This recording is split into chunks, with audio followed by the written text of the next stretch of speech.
Start by removing the 4 center bolts so you can install the center panel. Next, install your 2 light brackets across the top bar.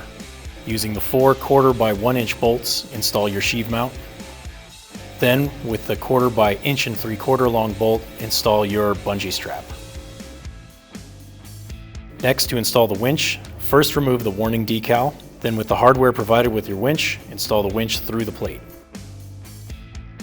If you desire to do so, you can install the manual winch switch in the 2 holes next to the winch.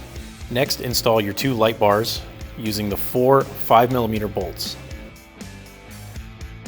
Now your rack is fully assembled and ready to go on the vehicle. If your vehicle came equipped with the enclosed cab, remove the 2 top bolts from the door mounts. With those bolts removed, install one of your 8mm bolts provided halfway by hand.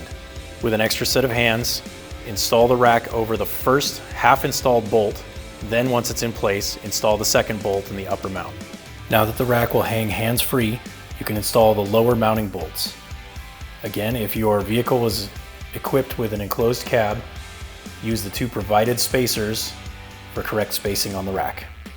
We recommend you use blue Loctite on these M8 mounting bolts. Once all 4 bolts are started, you can tighten all 4 of them down. Go around and check all your bolts one more time and make sure everything is tight. For wiring of the winch and lights, see the manufacturer's instructions.